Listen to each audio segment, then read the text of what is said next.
You are live. Okay, my 7:02, call the meeting to order. And do we have all the 32 Knight Street people here? I know Todd's here, and perhaps that's who 866-9502 is. I don't know. Hi, Liz. I don't see Craig or any of the rest of those folks. Okay. I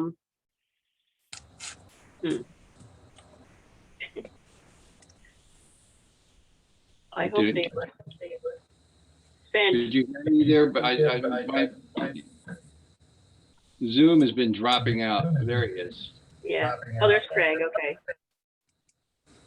Yeah, my Zoom tends to drop out for about 30 seconds once in a while. We also should have a member of the architectural team. Would be Michael Carafino from MBH, or let me look at the participant list here, if I can recognize him, or Shannon Zwick. Attendees. Yeah, Michael C. of MBH is on there, if he could be brought over. And Mike Sorreo is the owner's rep. Mike Sorreo is the owner's rep as well. If Mike Sorreo could get brought over. Thank you. Okay. So tell us your. Yeah, why are we here? Okay, so we're on. Okay, jump right into it. I'll share my screen. We are here. Well, good evening. My name is Craig Flaherty. If you have any questions, with the firm of Redness and Mead, providing land use consulting services to the applicant, 32 Knight Street LLC, aka Seligson Properties, represented here tonight by Mike Sorreo. But we're here to talk about, can you see the aerial on this one? What are you looking at? Let's see. Yeah. I can see the aerial. Okay. Silly. So we're here to talk about 32 Knight Street, which was formerly the Michael C. Or Mike Carafino. I think you got some little feedback. Maybe that was from you. Maybe. Okay. Yeah. Okay, good. There we go.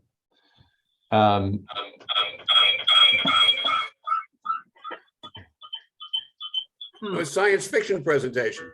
Yeah. Okay, we'll get this sorted out eventually, but I think it sounds better now. Okay, good. So 32 Knight Street, the former home of Lillian August, or most recent home of Lillian August, at the corner of North Ave and Knight Street. So here's the aerial view, because that helps everybody kind of orient. The area of interest that we're talking about mostly tonight is facade treatment that's on the Knight Street side of the building. If we jump down to the Google Street View,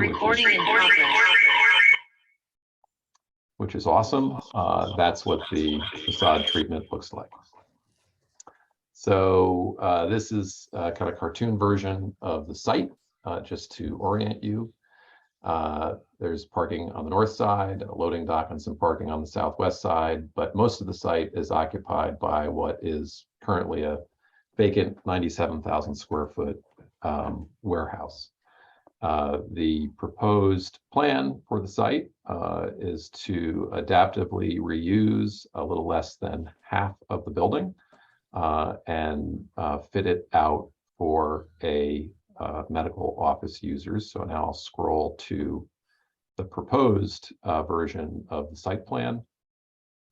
Again, this is the section of the building that will be adaptively reused. We're saving the foundations and the superstructure and the roof to be able to fit out the space for a medical office user. So we got the same essential parking in the front. There's now parking around the side with a driveway to the back, and parking in the rear. Another unique element is a north-facing entrance right here, which we'll talk about later on in the presentation.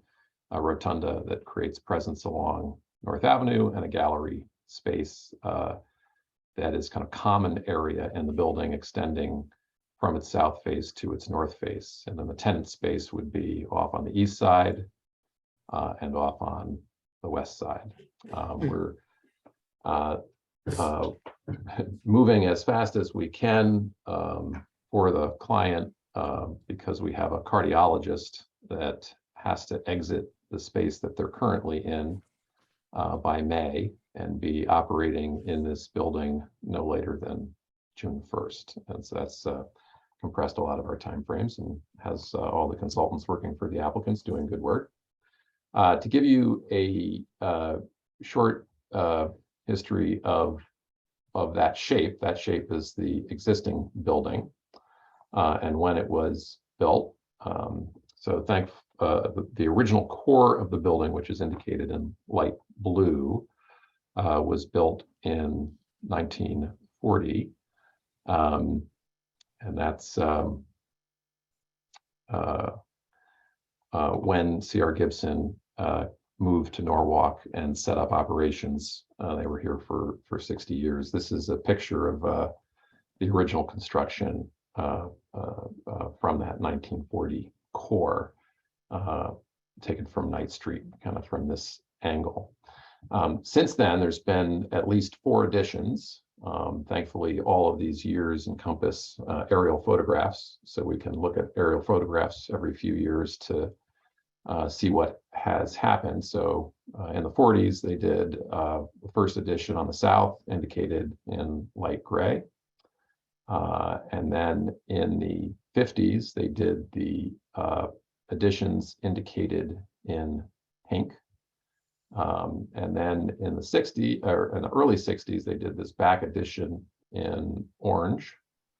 And then in the later 60s, they did an addition in the green areas on the south side and this side. So this again now affects that facade element on the west side of the building. So what was indicated in that 1940 picture was removed and reassembled and or recreated on that west face of the building, which is what you see today. So this was placed here sometime in the 60s after either being recreated or removed and repositioned from the original core of the building. So I think with that, next person up to bat here is Todd Bryant to go through his analysis of the building and the occupants and the feature.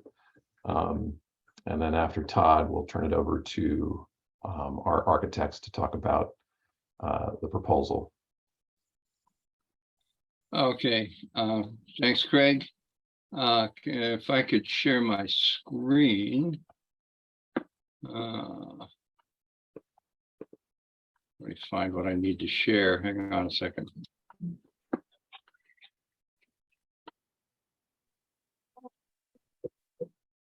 Can you see that?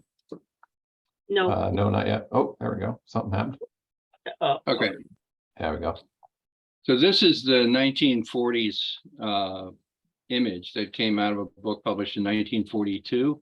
So we will assume this is the 1940, more or less, factory. And you can see over here that kind of Georgian colonial revival faux facade that they sort of stuck on the building. And you can also see the coins in the corners. And so they were going full colonial revival on them, on us here.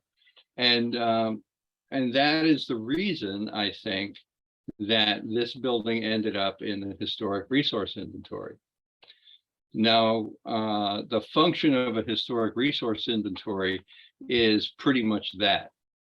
It's not a designation. It doesn't require any specific research. It's just a list of buildings that could have historic value, and they're on that list so that they can be, so they don't get missed. So when something like this comes up, there is a discussion that we're having tonight that's about whether or not it's significant, what parts of it are significant, why it's there, those sorts of things. It's not a state or national register designation. It's not a local historic designation. It is exactly what it says. It's an inventory and it's just a list. But that's the reason we're here tonight. This was, I think, in the original 1979, I think it was, historic resource inventory done primarily by Mary Brewer and Ralph Bloom. And I suspect that they were driving or walking down Ninth Street and they saw this and they saw the sign that said 1870, 1940. He said, well, maybe there's something there. And they put it in the inventory. They put it on the list.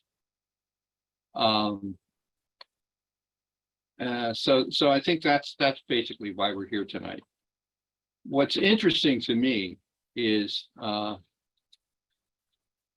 this kind of diagram of the expansions of the company,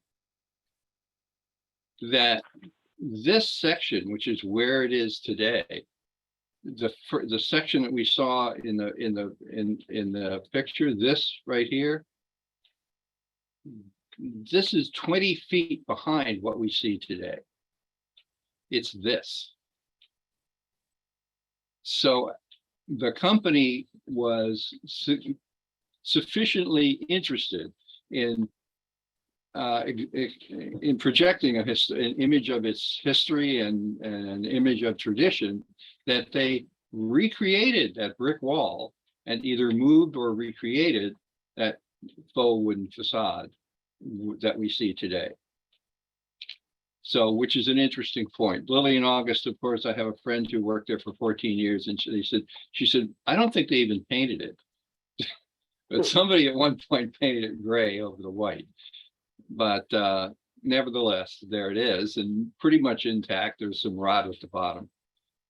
But the point here, I think, is that C.R. Gibson was interested in in projecting that image, and it was interested in the tradition of the company from 1870 to 1940 when they built this plant.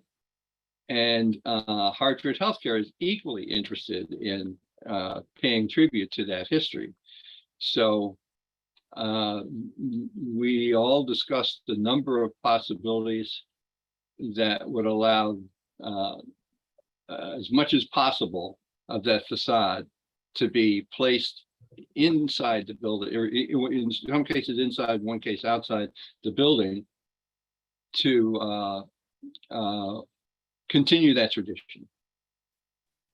The rest of the building really has no particular historic value. It doesn't have any, it's not architecturally interesting. It's not listed on anything.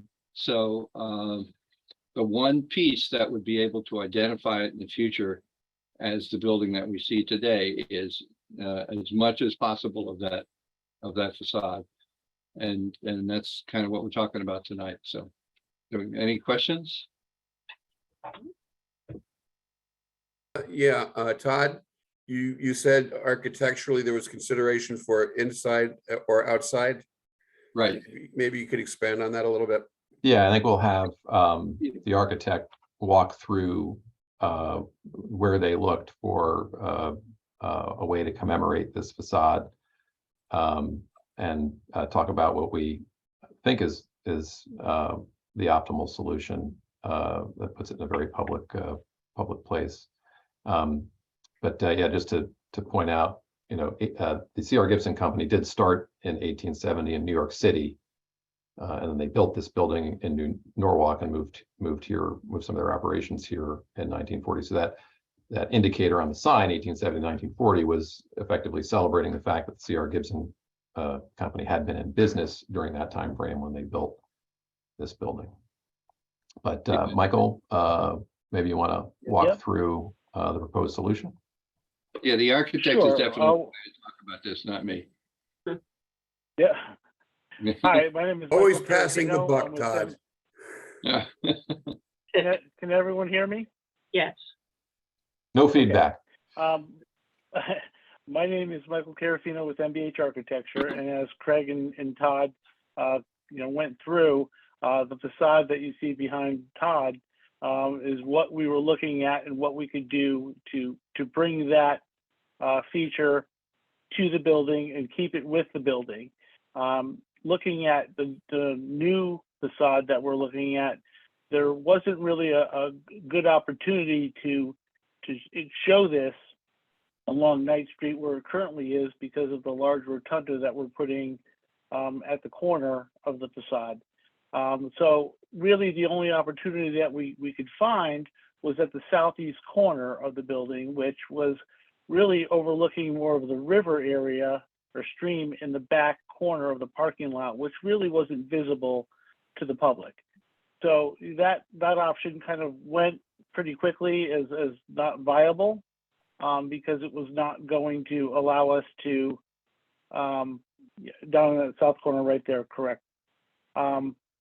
So again, we could get the whole facade along that wall, but again, we were losing it to the public view unless you were at that corner of the building in the parking lot. So that took us back to the interior again and trying to understand where we could locate this because the developer, the tenant, all were interested in trying to achieve some sort of commemorance of the feature and where we could do that. But you can see that the interior is got a lot of curves, a lot of doors and windows going into it. The bathroom areas, there isn't really a lot of opportunity, plus our floor to underside of deck heights were only about 14 foot. And that outside facade is roughly 16 to 18 feet. So we started to become very limited on what we could do. So we looked at a couple of options and we talked about it with the developer, with the tenants, with Todd and others, and tried to develop a spot that we thought could work, still bring a lot of visibility to it. But really what we came up with, and Craig, if you can turn on slide 6, what we looked at is the vestibule area at the main north entranceway. It's right over in here.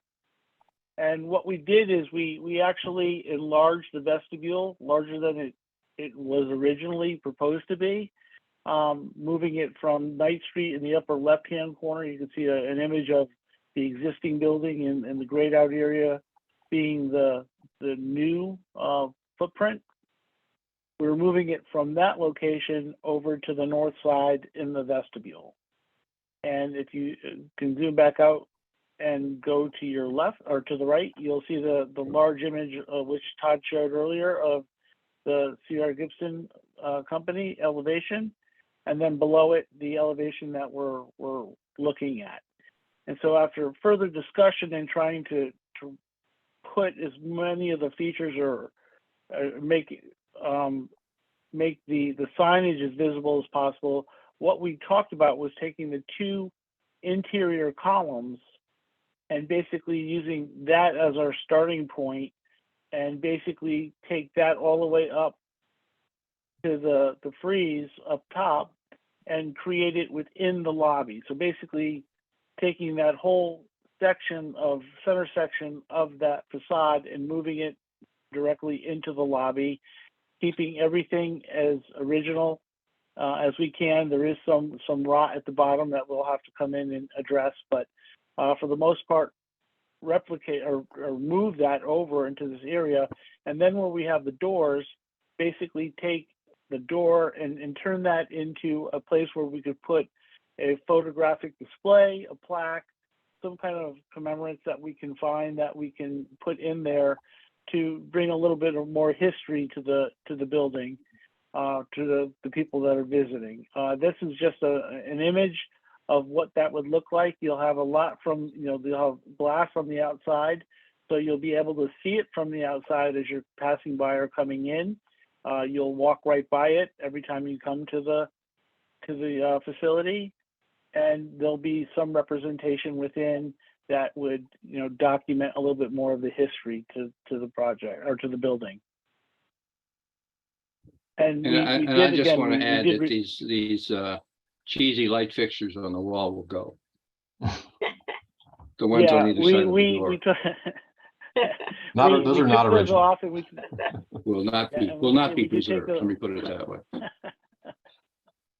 Correct. So basically, we'd be taking that whole center core of that facade to get that to fit into the lobby. And again, we would raise the ceilings in the vestibule to achieve this, because this is about 12 foot high from ground to the top of the sign. So we're trying to fit as much as we could into the space, and we feel that it does, keep to, what the request was to bring that history into the building.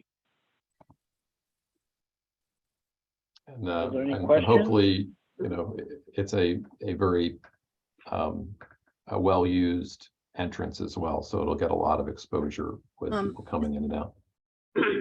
Excuse me, I did have a question. Where is that on the plan view?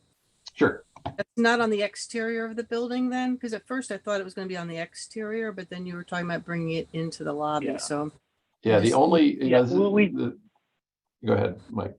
No, go ahead, Craig. The architecture, I'll share some screen. The architecture of the building is very modern, and it would stick out like a sore thumb if we tried to put it anywhere outside. Here's just kind of a right. rendering in the front. So this is so in plan view, I'll go up here. This is the proposed plan. We're talking about the north side of the building, the North Avenue side of the building. As you go in this entrance and enter the building, right here, you go through the first set of doors where that little hand is. And then on the floor plan of the building, again, you're going through that first set of doors right here. There's a vestibule here as you enter this common space. And so we're talking about this east wall of that vestibule being that display, probably 12 by 12 or something like that. Got it. Thanks for clarifying. Yeah, the only place that they could fit it, Lisa, on the exterior would have been basically the back of the building. The only people that really could have seen it would be the people On the train. buying a sandwich at the deli. And the only Okay. other place that we looked at on the interior was directly across from the restrooms on that side corridor, which we felt was kind of tucking it away in the corner and not Yeah, it would really get bringing lost. a presence to it. Yeah, that's the So longest, we felt flattest bringing it wall to we the had. forefront. Yeah. Can I ask a real basic question? I mean, when you're looking at this, I'm thinking about how to weigh preserving the entire facade, if you will, on the back side, where you're preserving the whole thing versus just a piece of it. So maybe Todd, the goal here is what? Well, to memorialize as much as we can of that, to use as much as we can of that existing facade in a place where it will be easily seen by as many people as possible.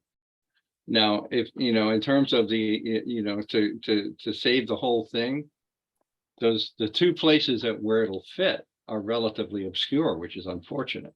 Right. But it will save the whole thing. Right. That's what I'm trying to figure out how to balance that in my mind. Yeah, I know it's tough. Can I chime in too, Todd? I just had a quick question. Maybe the architects can help me. How wide is the whole facade? It's roughly 18 feet. So how wide are the new main entrances going to be on both the north and south end of the building? The vestibules coming in, is that what Yeah. you're asking? How wide is that whole entrance on both sides going into the gallery?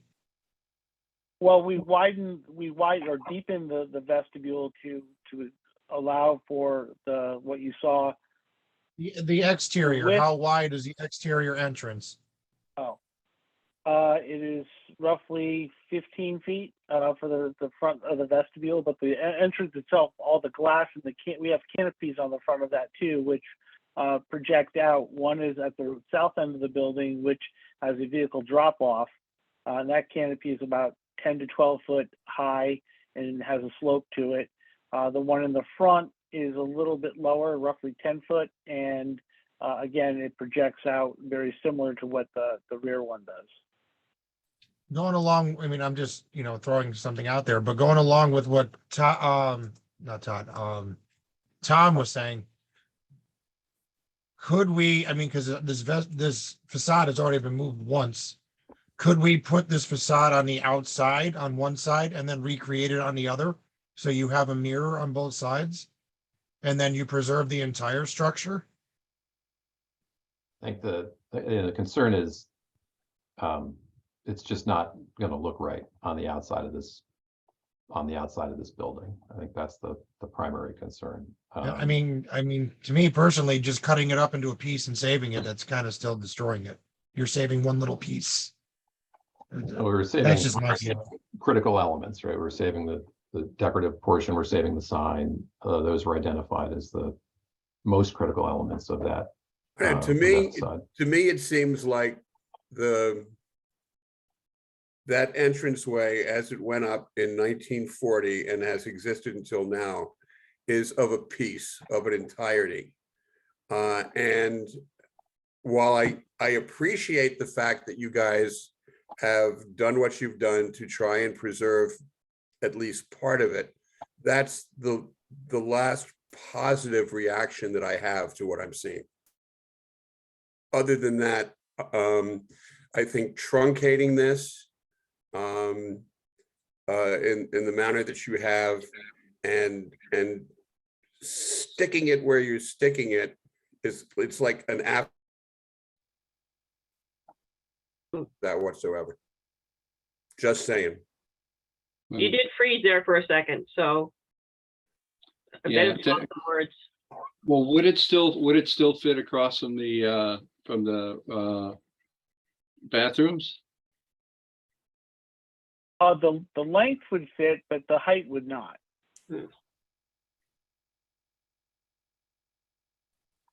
How high is the ceiling there? From floor to underside of deck, because there is some structure in there that we have to contend with. I want to say it's roughly 14 feet, 14 to 15 feet. Would it be a better solution to keep the assembly and cut a piece off the bottom, which would, retain the majority of the piece intact, despite the fact that it's in a somewhat less obvious location, although I'm sure it'll get a lot of traffic. So something like that, Todd? Yeah.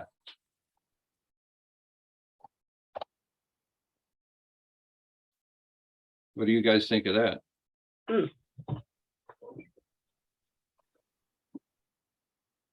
Yeah, that would be better, I think, for the overall I look. think that's better than chopping it into a centerpiece. You're gonna have to deal with the bottom pieces anyway because of the rot, so why not eliminate that problem to begin with? That works. All right. Because those windows are also nice. And what's hard to see in this picture is that center part is the thistle design, 3D relief pattern. That's really nice. It's Yeah, I really think- nice with that gray paint. I think the plan is to also paint it white again. Yeah, And, find out that they're probably metal letters, the C.R. Gibson and whatever that cartouche is. I think that was once painted something too. Yeah, there is some, a lot of this, again, if you go out and take a close look at it, it is very superficial, and there are some, and it's hard to tell in this picture, but there are some areas where pieces have fallen off. So as it comes down, we'll look at, can you sand and paint, or are we going to have to kind of, mold and recreate that kind of thing? But hopefully we can sand and paint. So Mike Carapino, Yeah. do you think it's feasible to do something like this on this hallway with the plaques? Yeah, we have to just look at it a little bit more carefully. You see that dashed rectangle in there? There's Yeah. a high volume in there. There Yeah. is some structure that's running across that, so I'd have to look and see what interferences there are. But certainly we can look at that as an option. Okay. Mike Sorrell, do you feel comfortable with that solution? Yeah, my only questions would be on the height, and then as you can see here, we have the layout for the initial tenant space in blue for the this cardiologist premises. The rest of the building will also be leased as medical, but the individual tenants or layouts or fit up drawings are not finalized yet. And I'm just not sure, and I guess Michael, you could answer better, to make sure that we have flexibility for entering those tenant suites and for code reasons of being able to get out of there. Is that one wall feasible to have a architectural element installed on it that wouldn't have that flexibility? In terms Well, of, we'd have to look at that. We would have to look at that because that would become an egress corridor as well for those other suites. And we'd have to also look at the material because it does have to maintain a fire rating for, flammable products. So with wood being in there, it would raise a little bit of a concern. But it's something we can look at, and sure. So We don't have any plan layouts for those areas yet. So there's still discussions going on about what tenants would be going in there.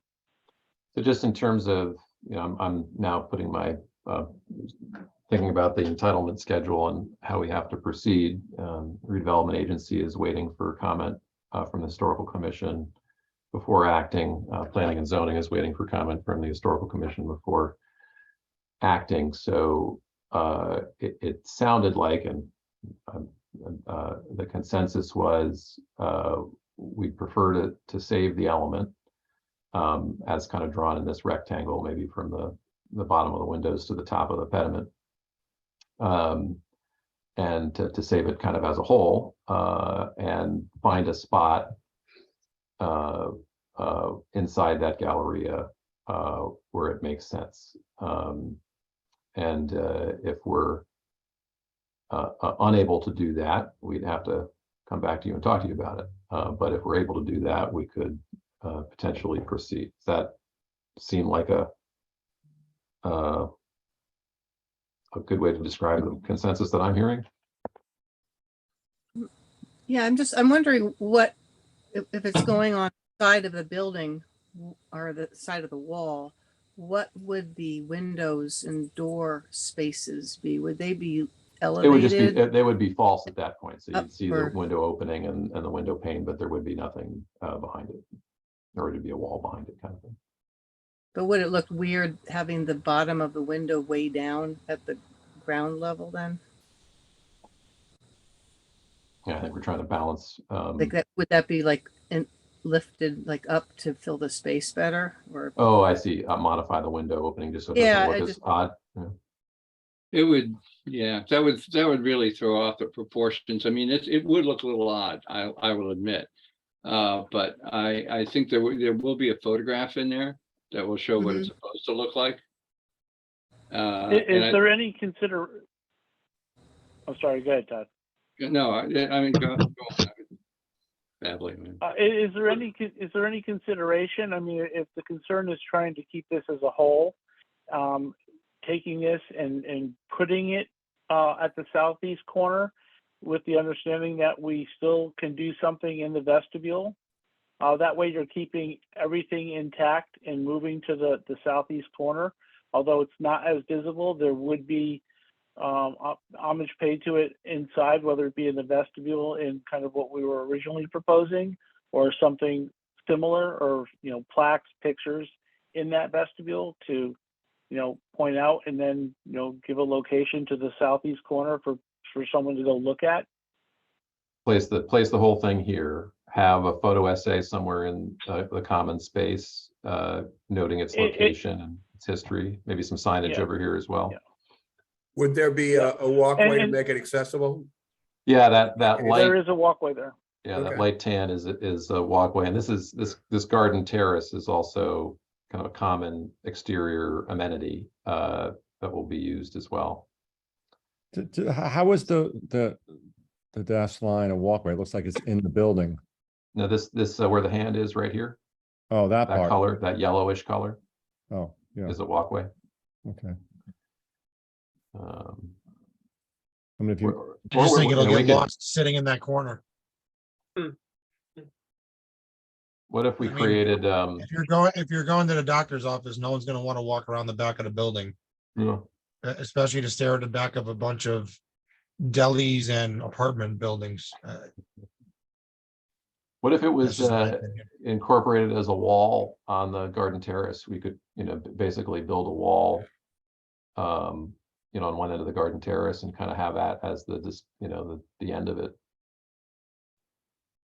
That's a good idea. I'm assuming this wall across from the garden terrace where you were originally gonna put it, this opposite wall is all window, not here, go around the corner. Yeah, Right. this is all, Yeah. yeah. All glass window. Putting a wall in the garden terrace, it would have visibility from the building, from the parking lot. Yeah, there would be something there that seemed curious and you might want to look at.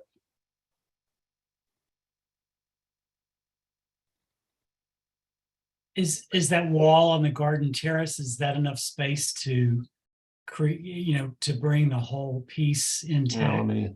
let me measure it here. I'll give you an answer as you continue to talk.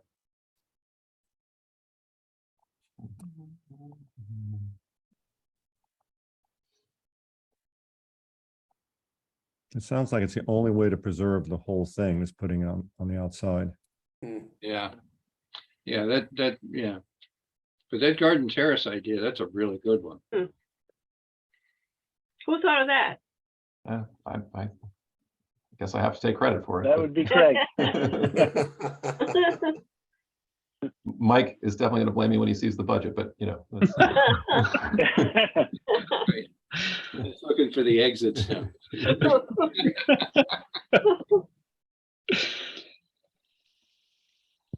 let's see here. Well, I mean, we have the short side, we also have the long side, right? So, Yeah. it could be in the middle of the long side too. Let's see what scale this drawing is. It's 30 scale. It's coming out to be, where are we? It looks like about 18 by Yeah, 20 no, it's just something. about the right width. And we could wiggle it to be the right width, really. Yeah, it's about 20 feet wide I've got on my drawing.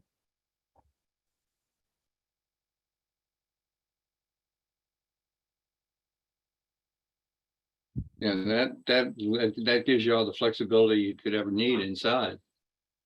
Yeah. Yeah, honestly, it could set a tone for the garden terrace that might be kind of cool. Mm-hmm. Give it a theme. And then you're not trying to put, attach it to something that's got this postmodern architecture. It's can live in its own space. Well, it becomes a piece of sculpture, Yeah. Yeah, basically, that's right. Exactly, yeah. which is kind of all it is anyway. I mean, as the entrance, it is a piece of sculpture, in framing that doorway. Yeah, as we've talked about, the C.R. Gibson Company, of course, for those that know, it was a printing company, but they specialized in things like photo albums and wedding albums and scrapbooks. So Right. this kind of embellishment of of things to imply authenticity is kind of on brand. Right. You could even incorporate outside signage to talk about it. Yeah, no, I think we definitely do that under any circumstance. Just why is this thing here? Yeah.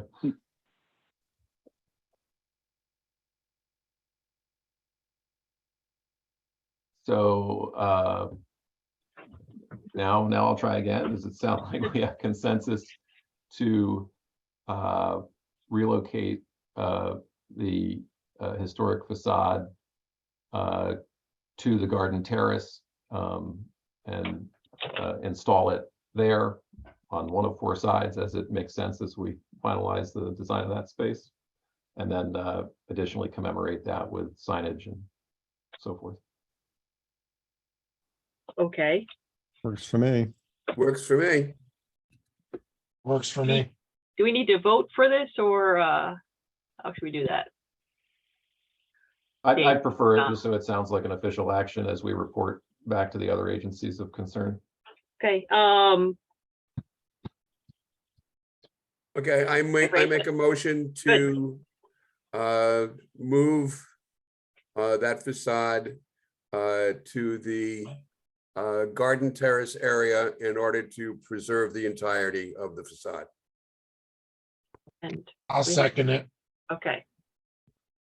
And now let's have a vote in favor. 1, 2, 3, 4. Oh, can't see everyone. Liz, yes. Mark, yes. Barry, yes. Lisa, yes. Dana, yes. That counts 6. Okay. That's everyone. Okay. Because I guess Tom can't vote. I'm not sure, but anyway. No, That's, I voted, I voted yes. okay, so we have a unanimous vote, if I'm correct, for that moving of the facade to this garden terrace area. I appreciate the conversation. Yeah. Dana, you need to send that motion. You send an email to Steve Kleppen Okay, saying that the historical commission did this, acted on this. Okay. And this was it, the content. thanks. Will we see a rendering of that? Yeah, we're happy to get that could to do you that. once we get to that phase. Sure, you can add that to the. Just to see how that looks. Okay. Well, thank you all for your time and discussion and the consideration. Appreciate it. Yeah, thank you. Thanks. Back at you. Thank Thanks, you. folks. Have a good night. Thank you All again. right, thank you. I'm going to stay on briefly anyway to talk about demo delay as best I can. I have to go off at 8. Okay. Well, then should we skip to demo delay? Is that old business or new business? Tom or David? Well, it's not on the agenda. That's the Okay, thing. that's the problem. Oh, I thought it was. Unless we Oh. could sort of work could- it into Crockett Street. No, no, or- no. You No, can okay, you suspend the rules to add it to the agenda. It's not ideal, but it was sent out to everybody. I thought it was going to be added. okay. So I'll make a motion to suspend the rules to add it to the agenda. I'll second it. All in favor? Do we have to vote for that, or, oh, I don't know, Yeah. but yeah.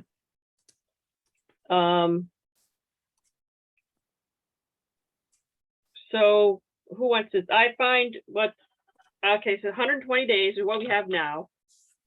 Well, Danny, you want me to go through the changes? Yes, please. Okay, so I believe it was sent out to everybody. There are 2 versions sent out to everybody. One was a so-called clean version without any markings. The other was a document that was marked to show all the changes from the existing ordinance. So I'm just going to run through it briefly, and then we can talk about the specific sections.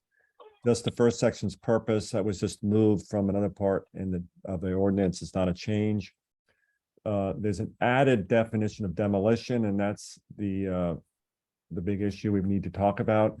There was no definition of demolition in the prior ordinance. We kind of relied on Bill Ireland knowing demolition when he saw it, and that was sort of the criteria, but Bill's not going to be around forever, so that doesn't work.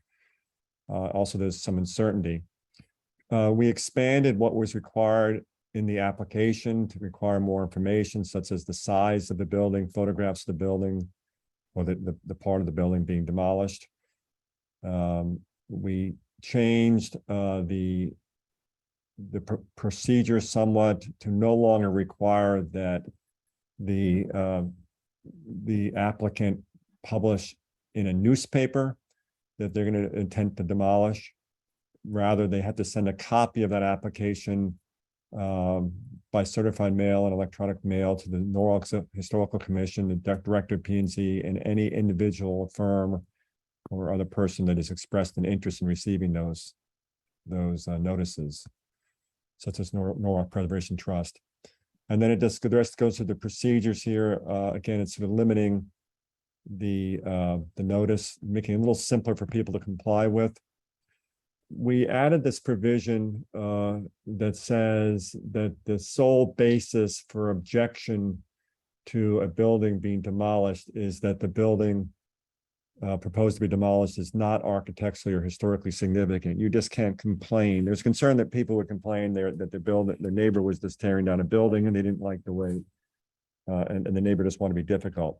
They can't object to that. It only can object if there's a historical basis for it. So that was added. Let's see, we added a provision called demolition by neglect. If requiring the person who is the owner of record of a building proposed to be demolished can't let the building just fall apart. So that was added. There's an exception to the whole thing for building. This is already there. Structures deemed unsafe by the chief building official.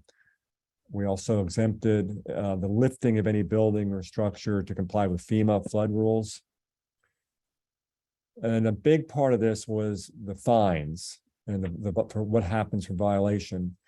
So this has added a provision which provides for a fine of not more than $500 a day or imprisonment. So it's pretty significant. Not only that, if somebody violates this, the building official can impose a 2-year restriction on the property during which no work can be done on it. So that was added. So that's the gist of it. And of course, the made it 180 days versus 120. This is where we started this. So Todd, before we get into the specifics, anything you want to add to that? Yeah, just I think this was the product of multiple meetings, but with Tom, Bill Ireland, and myself. It went through all kinds of changes, but I think what we came up with is pretty good. We discussed it at a meeting of the Norwalk Preservation Trust, and Charlie Harris, who's an attorney in town, his only question was, can you really impose physical, or not physical, but criminal penalties for this? Is that legal? Well, yeah, that's the question we had, and that law department needs to confirm that. This is taken from another, I believe it's taken from another city, but we want to confirm that. I should have made that point. I mean, I love it. I just hope it's legal. Yeah, I'm not sure anybody's going to lock somebody up, but I think quite frankly, yeah, that's a pretty draconian punishment, and because it's so draconian, I don't think people are going to impose it. But so I think that one's not as meaningful, quite frankly, as the one where you can't touch the property for 2 years. Yeah, that's going to cost money. But anyway, we have to look into that. Yeah. But other than that, I mean, even if you take that out, I think it's pretty good. Yeah. So what problem we've been wrestling with quite a bit is, what constitutes demolition? How do you make it in such a way that it's manageable? Because 95% of the properties that are demolished aren't historic, but yet if they have to go, if anybody has to go through this process, it's a burden. So that's why we were trying to lighten the publishing notice, so they don't have to go to the paper. But we also carved out in this definition that demolition doesn't include ordinary maintenance or repair of a building that does not involve a change in the design, including, replacing windows, doors, siding, or roof. And we're also only talking about the exterior of a building. So, welcome your thoughts on this, because what Bill's concerned about is getting this whole, influx of applications that will have to be reviewed by the commission or and do we have the mechanism to do that?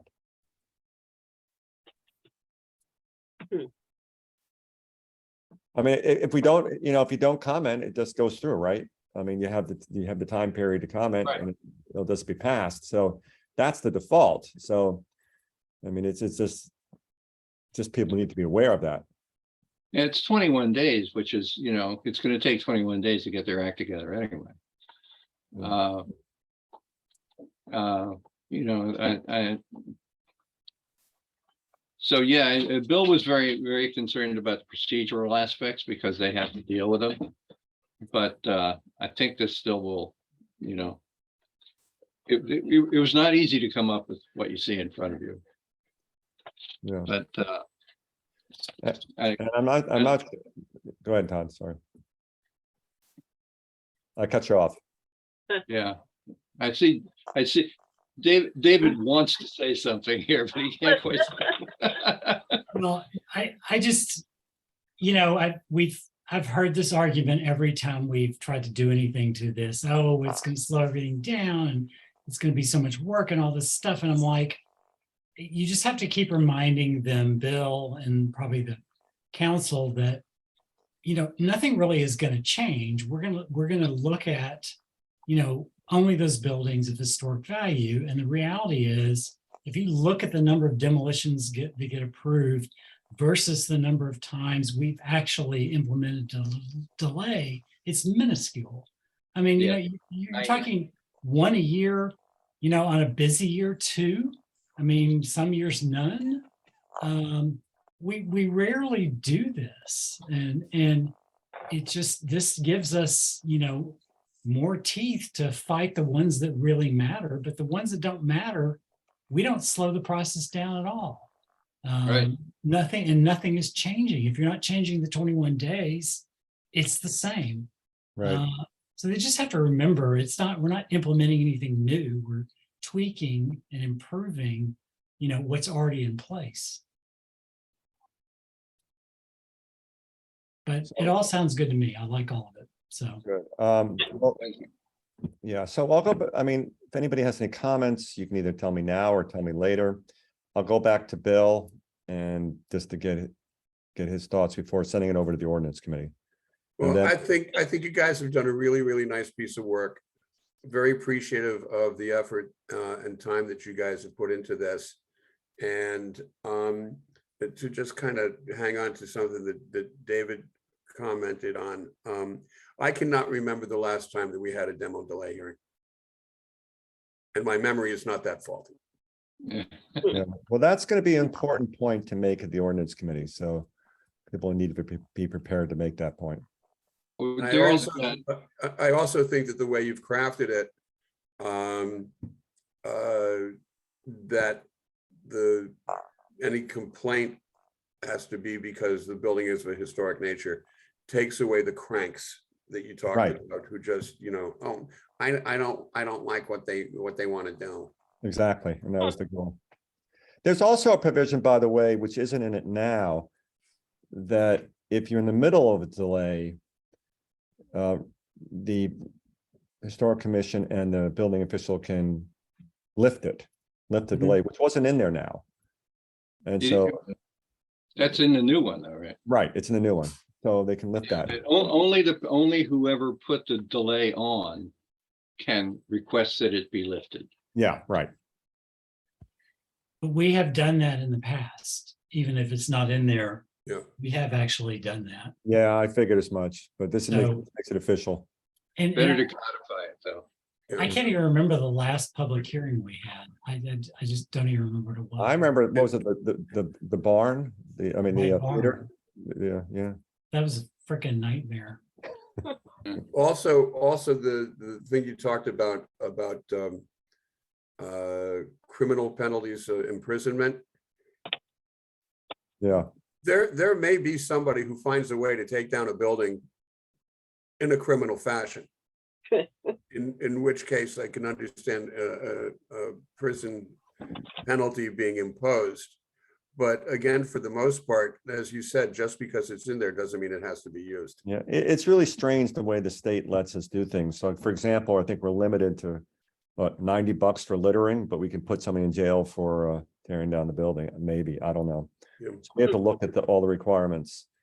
Yeah. They- Let's jail people for littering. Yeah, that's what we should do. That's what we need to do. Yeah. Right. There actually is a sign at Pine Island to do with a cemetery, $500 fine or 10 years in prison, something like that, and For li- whatever for- the state code is. Oh, okay. So Might, it's that's not, probably because It's a cemetery probably. Anyway, So are we gonna move on this tonight? yeah, well, what I can do, what I'd like to do is I'd like to send it to the law department to go over it, I guess, first, at the same time go to Bill Ireland.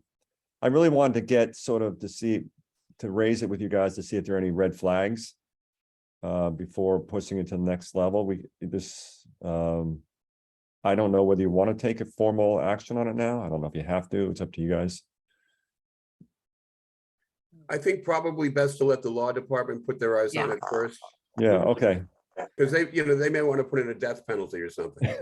Yeah. All right, so I'll send it to them and then we'll come back to you as soon as I hear. I'll send a note around to people. And Sorry, folks, but I'm gonna have to go. So I thanks see- again. Go and take your facade with you. Oh, Right. I think I'll just put it in the garden. What the hell? All right, so I don't know if it'll probably be raised could be raised at the October ordinance committee, but I don't know yet. Check the calendar and the law department, but just give you a heads up. I'll let people know beforehand. Okay, We'll certainly need a presentation at that time. okay. All righty. yeah. Thank you. Good night, Todd. Good night, Todd.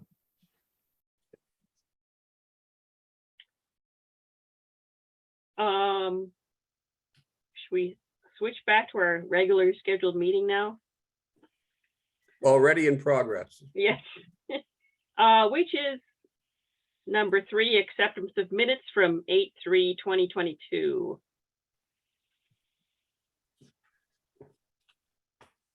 Move to accept. Any changes?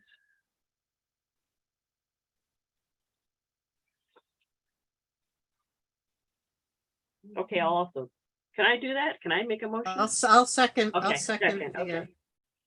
okay. Look at the vignette, Lisa, then. Okay, I don't know how that happened. Beautiful. do. I want to be there. That's season man Okay, pack. Danny, Next up is. do Oh, we no, have you're gonna have a vote? Oh, a vote on the minutes? Minutes, yeah, yeah, Oh, because I'm gonna abstain because I wasn't there. okay. All in favor of the minutes as written. Wait, My vignette cuts it off. Okay. and I can't see Mark. or Mark Bear. voted yes. Mark voted Okay. yes. I was And not Barry- at the meeting, so I'm gonna Oh, abstain as okay, well. that's right. So Barry and I will Okay. abstain. Okay, so that's the minutes from 8/3/2022 are accepted. Next up is anyone here for public participation? I think we did that. Well, that was different. Okay, so are we ready for reports from boards? Norwalk Historical Society, Diane Gillette. Good evening, everyone. It's been a while. We had a wonderful summer. Just let you know, we participated in the Connecticut Summer at the Museum for kids. It was great. We got a lot of publicity. We also had Mill Hill open. Had been a while since we had Mill Hill just open for the entire summer, and the Norwalk Historical Society Museum. So this was the first year that we participated. It ended Labor Day weekend, and maybe they'll do it again next year. So, but you know, it was a good thing, and I think we got a lot of publicity by participating. Next up, we also, during the summer, we had a couple of events. At Mill Hill, we had our Jailhouse Rock. If you've been over to Mill Hill lately, you see there's a stairway being built from the upper part of Mill Hill down towards the jail. So we're getting excited. There will be railings going down there so nobody falls off, but people are going over there and they're just loving it. So we had a concert over there. That's our third concert, a garden party. So we'll probably be doing this on a yearly basis. That one we had in July, and then we just had one in at the museum out in the backyard. Everybody loved it. It was canceled in August because of inclement weather, but having it in September, it's we had a perfect evening for that.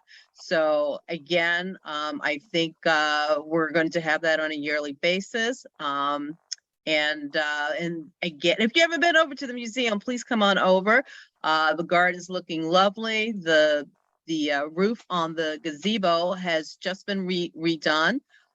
So it looks beautiful. And we're hoping that, and many of the employees at City Hall and the Health Department have been taking advantage of coming over during lunchtime, walking around, sitting. It's been great.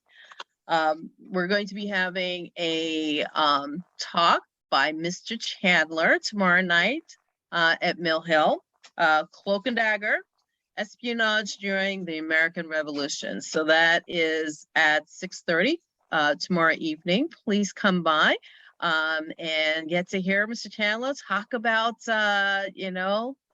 Cloak and Dagger spy stuff. So it's going to be fun. The other thing that's going on is in 2 years, you had already approved for us to do the Lafayette marker. So that's been approved. It'll arrive in Norwalk probably in 2 years. And we're also going to have an exhibit that goes along with that. And we've been working with Lynn Friedman, who will be the curator for that particular exhibit. So just let you know that we're working on that, and David's been involved with that. So it's the trail Lafayette took after the Revolutionary, is to basically celebrate the 50th anniversary. And he went through 24 states, took him a little over a year to do that. I just can't even imagine. Horse and buggy, but I'm sure he was very well taken care of. So, and he just stopped by in Norwalk. So we're going to just let you know, we're going to have a whole exhibit on that coming up in 2024. Sort of a little precursor to the 250th anniversary that's coming in 2026. So the state of Connecticut has now started to pay attention and they're forming committees. So I'm sure Norwalk will be involved in some way, shape or form. So, watch out for that. Darren is working on the collection. She's been adding all the information into the new collections database, just to let you know. And she's been working on the former museum stuff and validating like what we have, checking information, and then there's the committee that also looks at the items that whether to decide whether to keep them or not, because some of them just don't relate to Norwalk at all. So we're doing that all at the same time. So it's working out really, really well. And we're also taking a look at the next exhibit. So we finished at 1835 at Mill Hill. And after 1835, exhibition is going to be at the museum. And Darren's going to be working on that. So we're starting to do planning for that particular exhibit. And no, it will not happen overnight. So we're going to be making big plans to bring the 1835 to the present over to the museum. And the other thing that happened, you remember our kitchen in the museum? It's just about done. It's looking good. So we're just making sure they've just got to finish some stuff. And before we actually turn on the water, we're just all afraid to turn on the water just in case it hasn't been completed. But it's looking great. Our small kitchen is just looking finally, after we've been in there almost 7 years, we finally have a real kitchen. Thank you for the Historical Commission for helping with all that's being done. And anything else that's going on at Mill Hill? Little Red Schoolhouse program. As you know, we usually started at third grade. In third grade, teaching about history of Norwalk moved from third grade to second grade, and it actually moved to the fall. Well, we've adjusted to that, and we actually have some classes coming into Mill Hill this fall, because usually we usually did that in the spring. So now it looks like we're going to be able to offer that almost year round, except when it snows up at Mill Hill. So we've adjusted. We also do virtual, which is worked out really well. And so we're also looking at some activities for middle school. So we're now back on track on doing what we were going to do before. Look at middle school, and we've done that before. And Mr. Jackson, we've done that with you. So we're excited about expanding our educational programming. And the other thing that's coming up is Haunting at Mill Hill. This is going to be our 12th year. And everybody's getting really excited. So that's going to be on Friday the 21st, Saturday the 22nd, and Friday the 28th, and Saturday 29th. One thing that's a little different this year is the 9:30 tour will be an extended tour. It's going to be 45 minutes. Basically, we're going to tell stories besides going through the graveyard in the upper level. We're also going to tell stories down by the jail, so people will be able to visit, the upper and lower part of Mill Hill. So that's extra, and we've already been selling like lots of tickets already. So I started getting phone calls in the middle of the summer asking when we were going to do it. So it's kind of nice, that it has actually caught on. So again, all of this is available online. Don't- And yes, Mark, I was saying, don't worry, Diane. I wrote and already sent it out to all the parents. No, oh yeah, well, yeah, they're buying tickets. So early bird tickets are available through October 20th. And then after that, it goes to our regular ticket price. But now, Mark, the parents all the parents also come because, their excuse, I'm just coming with my child. and then they come the next year, not necessarily with a child. So it's really caught on, and it's a lot of fun. So I hope to see all of you there. You come to visit. So we're the 9:30. Yeah. I think when it's the 9:30 showing. Yep, that 9:30 will be Friday. Yeah, Friday, Saturdays, on both days. So that's our special extended tour. So that's our addition for this year. And then in December we will have an open house back in Mill Hill. We did that last year before we hit lockdown again. But we're going to do it again. So mid-December, look out for your invitation. Any questions? Yeah, I have one, and I guess this is as much for David as it is for you. So, as for the Lafayette commemorative, are you still interested in pursuing a Lafayette reenactor? Oh, Yes. yes, Okay. yes, absolutely. Oh, you got things going in your head already. Well, I know of two. One is out of Williamsburg and one is out of Philadelphia. Yes, we absolutely are. Right. Okay, great. Any other questions? Nope, All right. not for me. All right, thank you very much. Great. Thanks a lot. Do we have Susan or is Susan or Patsy here? Or do we somehow lose them again? Or Doug. Doug's not here. Okay. Something about emails not getting to people at Lockwood Matthews Mansion keeps happening. Okay, I'll have to tell Steve and Michelle, because this is like 99 times out of 100.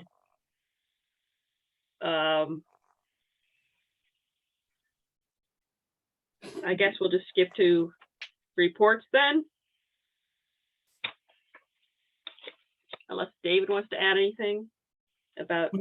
Sure, I can give a brief Would- update on the the mansion. You know, they're moving ahead with the plans for the big project. They are planning to close at the end of the year.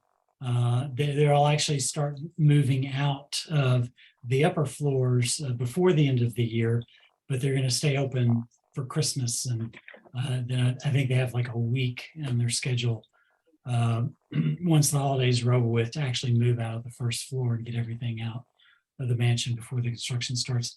They're just about to go out to bid to get a subcontractor. The way it's been structured, they already have a lead contractor, and there just has to be an addendum to the contract once the bids comes in and the vendor is selected to do the major work. So we're keeping our fingers crossed that the bids come in, that we can afford to do all of the work. And we kind of really have no choice. So we may need to come back to the city depending on where the bids come in at. But that's all moving forward. They had a meeting with all the other park tenants and people who use the park, like the Art in the Park, Pride in the Park thing, and Stepping Stones, to go over the plans, how they're going to manage construction. The whole mansion is going to be fenced off all the way around during this time.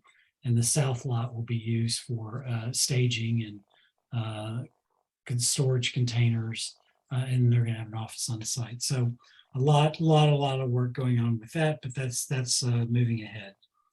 I guess I can just go into buildings. I think Diane covered everything at the museum. The kitchen's almost done. We replaced the roof on the gazebo, which was really bad. Replaced some other rotted wood and repainted. It looks really nice. We replaced the picnic tables and we painted all the doors. So we're looking pretty shabby into the building. At Mill Hill, we've been doing a ton of work. We did a bunch, some more rotted wood replacement on the Fitch and touched up the paint.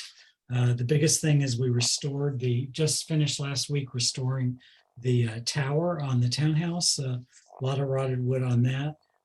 So that was completely redone, and all the wood trim on the townhouse was repainted. And we actually used the historic color, which is a creamier white than a bright white, and it looks really, really good. I really like it. Just the painter just finished restaining the perimeter fence around. There's a couple of areas that need to be repaired. That's going to happen next week, but all that's done. Mike and I brought in our crew and we restored the pathway, the mulch path through the cemetery and gravel, where all that had been messed up by the construction going on the hillside on Smith Street, which is moving forward slowly, but sort of the saga continues. We did send the contractor a notice of deficiency this last week, advising them that they are liable for liquidated damages and that they need to finish the project. We were getting complaints about the site, the way it was kept. They did start cleaning that up today. We believe they're going to finish the hardscaping work. There's one remaining piece of sidewalk. There's a little bit of bluestone that needs to be installed. That's going to happen in the next 2 weeks. The landscaping is actually scheduled to be done next Tuesday. So that'll clean it all up. The only thing remaining will be the handrails, which we discovered that the contractor had not actually ordered yet, and because I think he's having a cash flow issue. But that would be the last remaining item that he has to deliver to us to finish the project. We are going to have to install some fencing along the paths to keep people from falling off the side of the cliff. That was not part of the original scope of the project, so I'll be doing that. Won't be relying on the contractor to do that once he's out of there, but we'll need that to be code compliant. When we designed it, it was more of a straight up path, and what's been implemented is actually a really pleasant walking path with some steps. It's actually very much better. I would be really unhappy about all of this if the result of the hillside path wasn't so good. And all the work that has been done is very, very good, very high quality. It just, we're at this over a year now. It's ridiculous. So we're trying to get that finished. Cemeteries, well, I'll come back to that. Gate Lodge, some bad news there. The part of the HVAC system has failed at the Gate Lodge. It's an old combination of traditional air conditioning and old oil furnace. Facilities management has taken all that over, but they've come back with a recommendation that the entire HVAC system should be replaced using heat pumps, removal of the oil tank, including air conditioning in the both heating and air conditioning in the basement because there's some mold problems. There's a bunch of 70s paneling that was put on the walls that we think may be covering up some issues. We're going to have all that taken out. But just the HVAC system alone, we haven't gone out to bid, but the preliminary estimates are around $60,000. So really, really high. So this is going to be a big project, but it needs to be done, and we're moving forward with that. Did you say 16 or 60? 60, and that's just for the HVAC. That's not gutting the basement and fixing it and cleaning up and all that. So, and removal of the oil tank. So there'll be some fun there.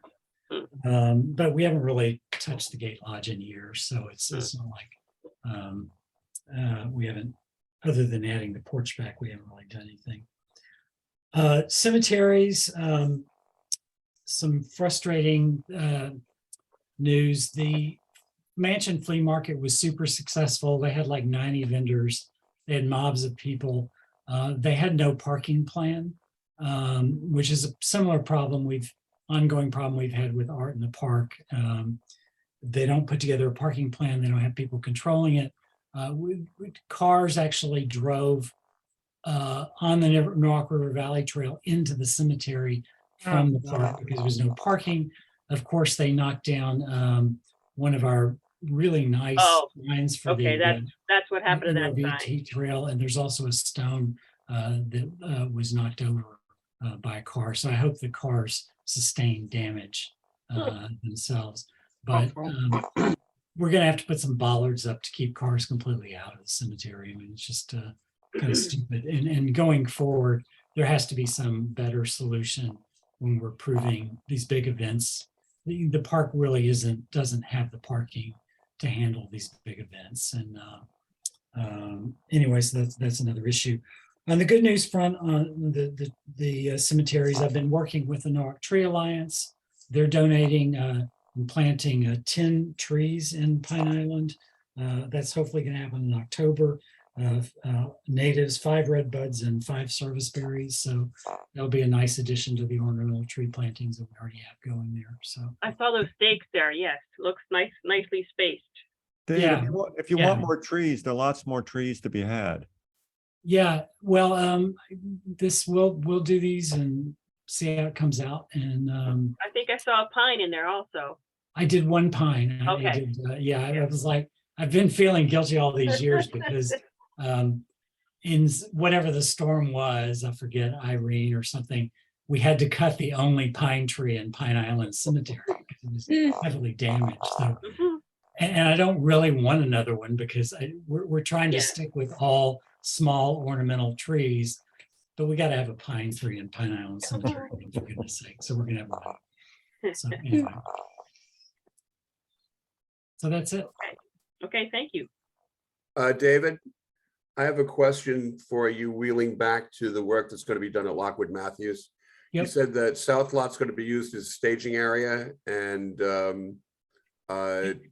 for all the stuff that's going to be used to do the work. And construction parking, all the construction workers are going to park down there. Okay, so as for the materials being staged, is there a security plan for overnight? So I misspoke. There's going to be some sealed containers that are staged down in that parking lot that will have stuff, non-temperature critical items from the mansion will be stored there. Mhm. They have a lot of stone and concrete and stuff like that, pieces. The actual staging of materials for the project will be done in the parking lot in front of the mansion. And there will be a perimeter fence around the entire mansion with a security gate. Okay, That's all going to be there. And there's going to be a construction trailer office right there at the front, in the front parking lot. okay, Doug, that's a much better picture. Thank you. Yep.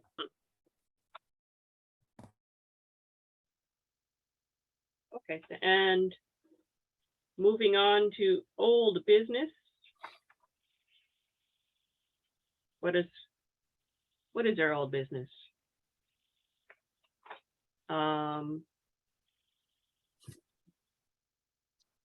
We already dealt with it. Okay. New business. 2 Crockett Street demolition in a new National Historic District. Now, of course, this is, well, we did have the Lowndes family living there, so that's an oyster. But what defines something historic? How it fits in its appearance? I mean, you say that for Nantucket, or I was just in Cape May and Ocean Grove last week, and they must have some good historical things in place there.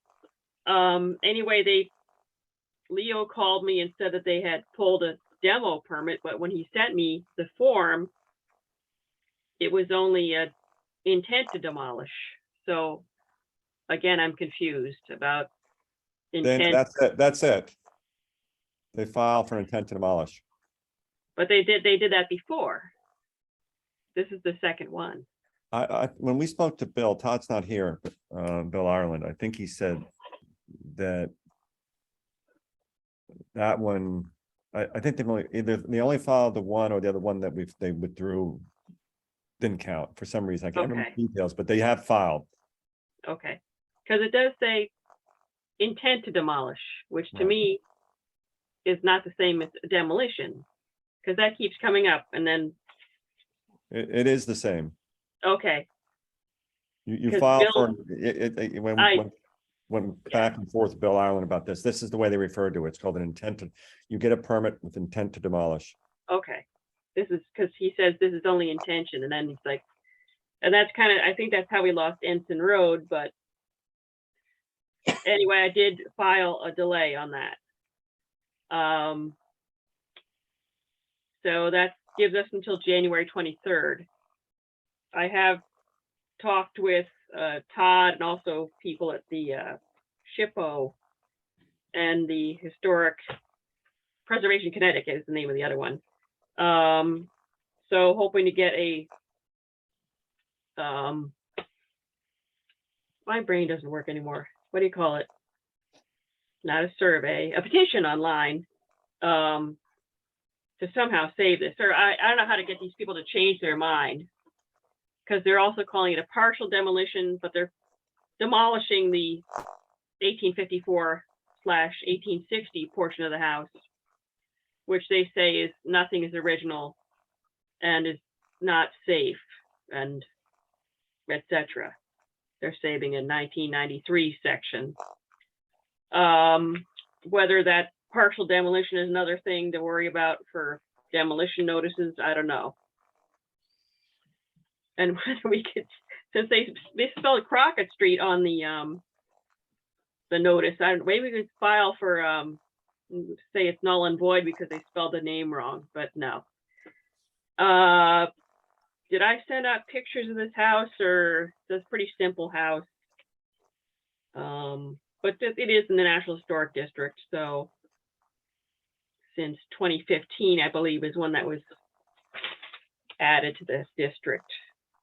I do not recall seeing pictures of this, but I do have a procedural question, and it has to do with the timeline that you're showing.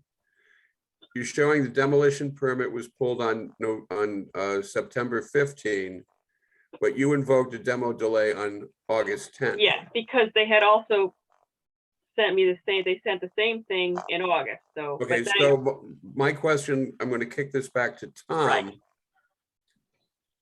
If the first demolition permit is void because they rescinded it for some reason, then how does that affect the demo delay that Dana put on in August? It's Does she have meaningless. to put on a new demo delay on the later Yes, permit? he does. In Okay, fact, well, actually, I should have put demo delay on 8/10 and 9/26. Oh, you did do that? Yes, Oh, okay. so we're within the 21 days, and now, again, that's where I'm counting. 120 days gives us until January 23rd, 2023. What we're gonna do in that time, I don't know. I mean, Can we see pictures? let's see if I can, I don't know how to do that. Let me see if I can. How to do screen. I wish I could do split screen.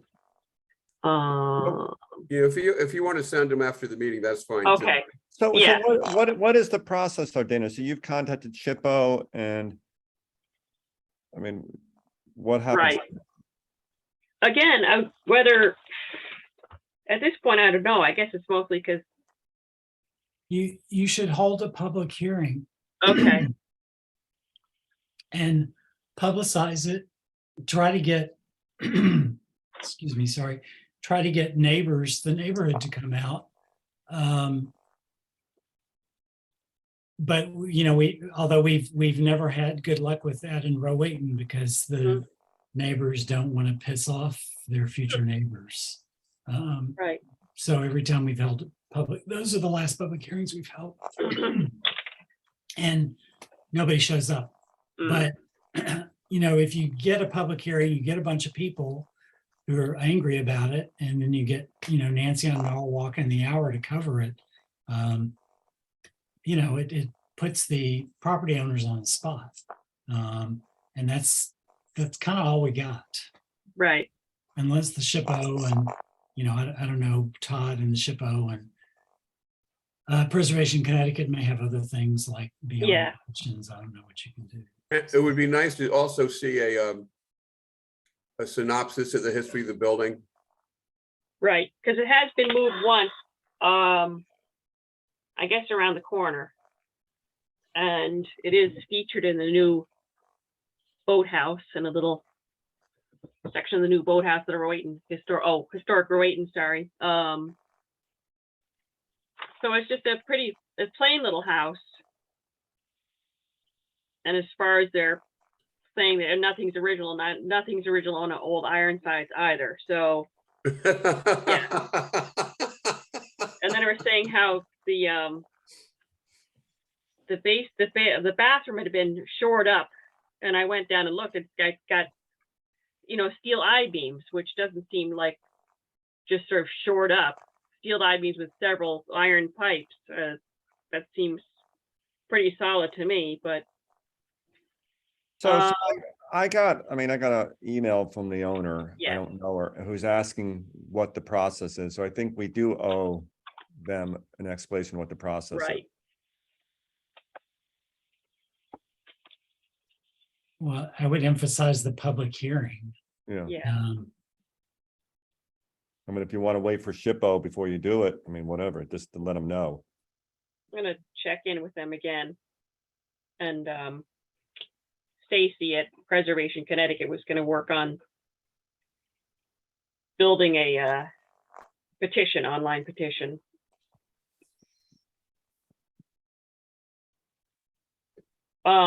Yeah, it's just kind of a shame. Even going down other parts of this district, it seems like some of the streets don't barely qualify anymore because of nothing's left.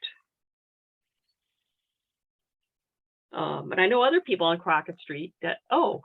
Well, I know it one doesn't- family. It doesn't matter that, I mean, it would be a simple house because it was an oysterman's house, right? Right. And that's that's what matters. It doesn't have to be pretty. It doesn't have to be architecturally significant.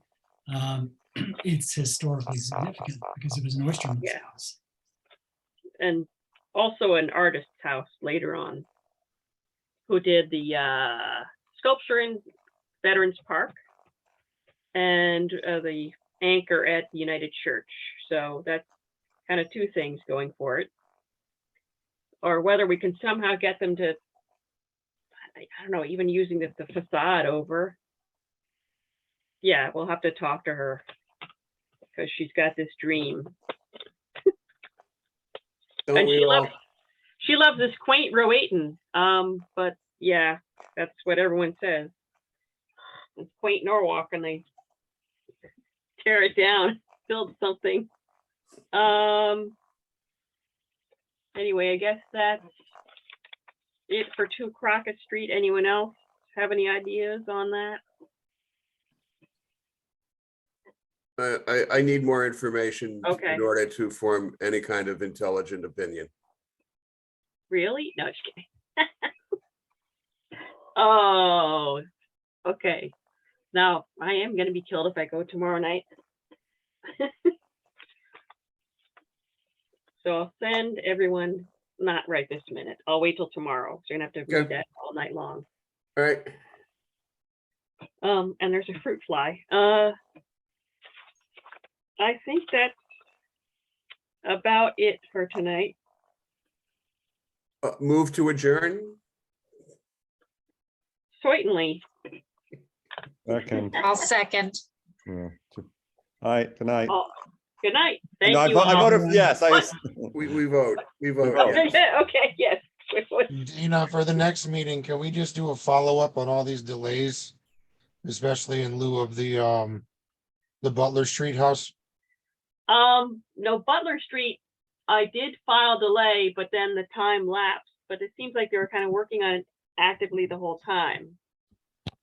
Now, again, whether I'm just doing a delay to slow the machine, I don't know whether it's even effective. Because I don't know who owns it or what their plans are. That's another thing is what's our job here to We need to push the city to tell us get what's the going property to incorporate it into Matthews Park, on. Mhm. and I am doing that. Okay, terrific.